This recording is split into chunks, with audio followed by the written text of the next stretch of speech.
Hey guys, hoping all is well with everyone. So in this video we're going to be continuing the read along of The Secret Zoo, Secrets and Shadows by Brian Chick. And in this video we'll be starting with chapter 11, so as always feel free to follow along. I'll be showing you any pictures as we come across them. There aren't too many in the Secret Zoo books, but I'll definitely be showing you any that we come across. But let's jump into it. Chapter 11, The Plan. Mr. Darby sat once again in the pillowed chair beside the fountain and crossed his legs, his long purple coat spilling over the leafy floor. The prairie dogs, more frightened than ever, gathered in the velvet folds, yipping weakly. Mr. Darby murmured, "There, there." He scooped the prairie dogs up two at a time and set them gently on his wide arms of the chair and his lap. "They frighten easily," he said, the suggestion of a smile on his lips. Ella jerked her thumb over her shoulder in Richie's direction. "They're not the only ones." After he heard the story of the shadowist, Richie's face was almost as white as Blizzard's fur. Megan said to Mr. Darby, "Something doesn't make sense. The shadowist. How did he—" Mr. Darby stopped her with a raised hand. "I will say nothing more about him today. During your cross-training, you'll learn more about de Graaf, more than you'll care to know. In the end, the story will haunt you as it haunts us all." "Sounds great," Richie squeaked. "Sounds like something I'll look forward to. You know, like summer vacation." "For now," said Mr. Darby, "let's return our attention to your cross-training." "When do we begin?" Noah asked. Mr. Darby scratched P-Dog's head. "As soon as possible." "Okay, but how?" Noah held up the ugly shirt with the big collar, his recent gift from Tank. "I mean, you gave us these, but what—" "I'll let Tank address that." Tank leaned forward. "So, you guys are pretty sure your parents will be cool about volunteering at the zoo?" The scouts traded stares. "I think so," Noah said. "It's hard to guess. Our parents know we love the zoo. I mean, we've lived next to it our whole lives. And they encourage after-school stuff, sports and stuff like that. But with Megan's disappearance, everyone's still kind of freaking out." He turned to his sister. "Meg, what do you think? If we can convince them that the four of us will be volunteering together, I think they'll go for it." "Okay," said Tank. "Then I will think this will work." He picked up a stack of pamphlets beside his chair and tossed one at each of the scouts. "Volunteer brochures for the Clarksville Zoo. Show them to your folks and find something you'd like to pretend to be."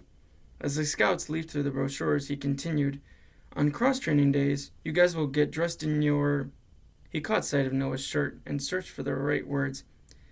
"Man, those things are ugly." Mr. D, who picked those things nasty things out. Mr. Darby pointed to the descenders, who were smiling half-wickedly. "Figures," Ella whispered to her friends.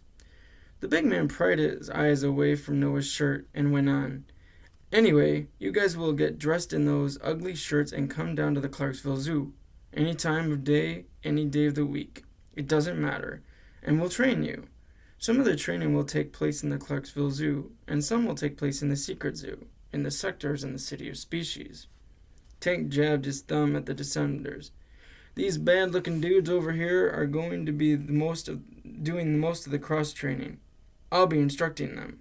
You'll learn how to slip into the Secret Zoo in the middle of the day during the busiest weeks of the year. You'll learn how to use the animals to cross the sectors in record time. At the end of your cross-training, you'll be able to cross from anywhere in the Clarksville Zoo to the City of Species in less than 10 minutes. Always. No exceptions. For a crosser, speed is critical." "This is going to be way cool," said Megan. Mr. Darby said, "Blizzard, Little Bighorn, Podgy, and P-Dog will be permanently assigned to you throughout your development as crossers." A wave of excitement rippled through the scouts. Noah held out his palm toward Podgy in a high five, but the penguin only stared blankly at his hand. Mr. Darby continued, "As for Marlowe, he'll serve as a messenger between us all. I'll have him check in with you periodically to see if you have messages from me or anything else in the secret society." He paused. "Cross-training will be difficult, I assure you. You'll need to maintain your lives on the outside and not raise suspicion. This will be especially difficult with your parents. You are being tasked with a great responsibility, one that carries a high degree of honor in our secret society. Knowing your heart and character, I am certain you will respect this." The scouts nodded. "Now, assuming your parents permit you to volunteer at the zoo, when can you begin?" The scouts huddled together. Whispers flew. "Tuesday," Noah said as he turned back to Mr. Darby. "I think we can do it then. That will give us a few days to talk to our parents. From there, we can arrange other times, a couple of hours after school, or whatever." Mr. Darby and Tank smiled and nodded. Excited, Blizzard growled, Little Bighorn grunted, and Podgy wallowed in place. Everyone was enthusiastic. Everyone but the Descenders, who simply stood there, showing no emotion at all. They were careful not to look at the scouts. Hannah stared at her nails, Solana at the fallen leaves, Tamarin at the fountain, Sam at a monkey high atop a bookcase. "Now then," said Mr. Darby as he arose from the chair, softly sweeping the prairie dogs from his lap. "Let's get you home." The old man extended his arms to Blizzard and Little Bighorn. Might the two of you assist our newest members of the secret society back to Clarksville City Zoo?" Blizzard and Little Bighorn turned and lumbered back among the towering bookshelves. The prairie dogs returned to their familiar shenanigans, darting in circles and tunneling through the leaves. The Descenders, Mr. Darby, and Tank followed. As the motley group crossed the library of the secret society, eyes lifted to watch their steady path toward the exit doors. Monkeys stopped stacking books and stared. It seemed to Noah that everyone in the library knew what had just occurred, that Mr. Darby had invited the scouts to join the secret society. Blizzard and Little Bighorn poked their snouts through the dangling beads at the exit and plodded out onto the landing, high above the streets of the City of Species. There, the magnificence of the scene that greeted the scouts rivaled anything they had encountered so far. Chapter 12. The Chickadee Ceremony. Excuse me. Around the library of the secret society, an immense gathering of animals erupted in noise. Hooves clattered and paws thudded on the hard streets. Growls and grunts ricocheted off the city walls. Squawks descended from the partial canopy of colorful leaves. Noah turned to Richie. "Gee," he teased, "think they know what just happened?" Richie was too stunned for words. His mouth hung open in an oval of surprise, his eyes as large and round as quarters. Leaves and mist rained down over the scouts as they sat perched on Blizzard and Little Bighorn at the top of the staircase. The animals covered the streets, sidewalks, rooftops, awnings, trees, everything. Birds packed the sky, and the strokes of thousands of wings stirred the air. Monkeys dangled from branches, ledges, and lamps and stood on the backs of bears and hippos. Snakes coiled around posts and railings, flicking out their forked tongues. The building walls seemed to move as geckos and lizards scuttled across them. Mr. Darby rattled the dangling beads as he stepped out onto the landing. He bellowed with laughter at the spectacle before him. "They're welcoming you as the new members to the secret society, and as crossers." "Word spreads quickly around here," said Ella. "Indeed," said the old man. "Here the gossip truly flies on wings." Blizzard and Little Bighorn began to lumber down the steep staircase, the scouts lurching on their backs. The animals in their way melted aside to open a path. Blizzard's massive paws threatened to make pancakes out of the smaller animals, chipmunks, turtles, meerkats. To avoid the crowded steps, Podgy took to the air, soaring down the staircase just above the heads of the taller animals. When he reached the street, he veered down to the roof of the tall mailbox and attempted to touch down, but lost his footing on the slippery surface and tumbled over, his flippers flailing. Noah grinned at the sight. Then he leaned toward Mr. Darby and said, "I don't understand why the animals like us so much." Walking between Blizzard and Little Bighorn, Mr. Darby replied, "They see something special in you." "But what?" "A reflection of the better parts of themselves." Noah's brow wrinkled. "What's that supposed to mean?" Mr. Darby smiled and said, "You'll let me know when it becomes obvious. Yes? Sometimes, thought Noah, Mr. Darby didn't make a bit of sense. The old man liked to talk in riddles. As the group proceeded down the street, a little bird landed on Noah's shoulder right beside Marlowe. It was black and white and as round as a ball. A chickadee. Marlowe, startled and possessive of his space, pecked at the newcomer, who jumped back. Another chickadee landed on Noah's other shoulder. Noah shared a glance with the chubby bird. "Hello," said Noah. The bird's round head tipped to one side. A third chickadee landed. Then a fourth. A fifth. They began to touch down everywhere on Noah's body. On his arms, his shoulders, his back, his legs, even on the brim of his cap. In a matter of seconds, Noah was covered. Tiny talons pricked his clothes. He glanced back at Megan, who looked dressed in chickadees. On Little Bighorn, Ella and Richie were covered too. The birds perched on their arms and legs, on their backs, on the puffy pink globes of Ella's earmuffs, and the fabric of Richie's red cap. A pair even clung to Richie's glasses. Still walking between Little Bighorn and Blizzard, Mr. Darby called out to Tank, "The Chickadee ceremony.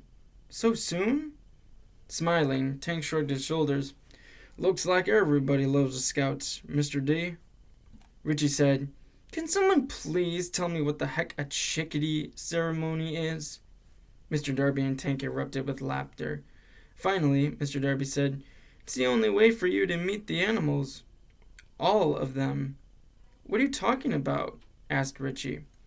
Before Mr. Darby could say any more, the chickadees fluttered their wings and rose into the air, lifting the Scouts.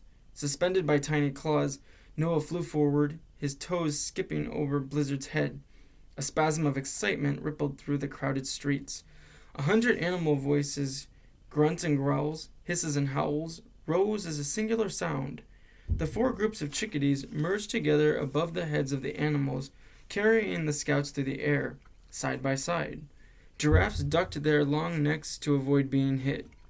Noah glanced over at his friends. They were flying parallel to the street with their legs straight out behind them and their torsos dropped, as if floating on invisible beds. Half crazed, Richie was screaming something, but his words were lost in the surrounding noise. Like so many moments in the secret zoo, this one had a dreamlike quality. Buildings of all designs and materials rose around the Scouts, their tops too high to see. Trees filled the landscape and animals crowded their branches. Possums, snakes, monkeys, lizards, squirrels, owls, and hundreds of other creatures, furry and scaly, that Noah couldn't name. Bright autumn leaves fell like the strokes of momentary color across an imaginary canvas. Animals jumped and reached out to the Scouts with paws, claws, and wings. At one point, an elephant's flexuous trunk jabbed Noah in the stomach. Noah realized what the Chickadee ceremony was. A parade. A spontaneous parade, welcoming the Scouts into the secret society and its circle of friendship. Still flying forward, the chickadees started to swerve back and forth across the street. They swung around columns, dipped below vaulted ceilings, and wove through tree limbs. An ostrich's head bumped Noah and swept off 10 of the chickadees. The little birds darted around nervously before finding their perches again. For the next 5 minutes, the Scouts soared over the streets of the city of species as the animals kept up celebration. Podgy joined them, finding a spot between Megan and Noah. Noah noticed the graceful stroke of his flippers that could hardly believe how well his friend was flying. The big, clumsy penguin had learned so much since his first flight with Noah, when the two of them had narrowly escaped the clutches of the Sasquatches. Now he soared like a natural, his flippers effortlessly fanning the air. Noah reached out to give Podgy a thumbs up, and a chickadee bumped to the tip of his thumb, thinking that Noah was providing yet another perch. The chickadees slowed their flight as they approached the curtain of a sector gateway. Animals opened a spot on the sidewalk, crawling, hopping, and slinking aside. The chickadees landed the Scouts in the clearing and then exploded into the air in all directions, leaving the 4 friends behind. The Scouts stretched the tension out of their arms and legs. They tugged at their pants, adjusted their hats, and dusted tiny black feathers off their jackets. Poor Richie's face was as white as the chickadees' plump underbellies. His big eyeglasses sat crookedly on his nose, and his hat was an inch away from being off the crown of his head. Richie muttered, "And so concludes another nightmarish adventure in the story of Richie and the Secret Zoo." He pulled a glob of wet chickadee feathers out of his mouth. "Come on, Richie," said Megan. "That was absolutely the coolest thing ever." "Sometimes," said Richie, wriggling to straighten his pants, "sometimes I swear I have no clue what's with you people." Just then, Mr. Darby, Tank, and their animal friends stepped through the crowd into the clearing. Seeing Richie's pale face and obvious discomfort, Tank buckled over with laughter, his massive shoulders rocking. "Come on, man," he said. "They're chickadees." At this, everyone laughed. Everyone but Richie. When they quieted down, Noah spied a wide banner hanging between two columns at the front of a tall marble building shaped like a massive cathedral. Stitched to it were flowing gold letters that read, Sector 109. Sector 109, huh? This must be our way home. What's beyond the curtain? Mr. Darby patted Blizzard and Little Bighorn and said, "Why don't you answer that for our new crossers?" The two animals lowered their hefty bodies to the leaf-littered sidewalk so the scouts could climb on. Once kids were aboard, they hoisted themselves up and lumbered toward the sector that would take the scouts home. Mr. Darby said, "I'll have Marlowe check on you guys over the next few days. Unless something changes, plan to meet one of us Tuesday afternoon in Butterfly Nets." Noah nodded. As Blizzard prepared to push the curtain, Mr. Darby added, "Oh, and scouts?" "Yes," Noah answered. "Please do what any good scout would do." "What's that?" "Come prepared."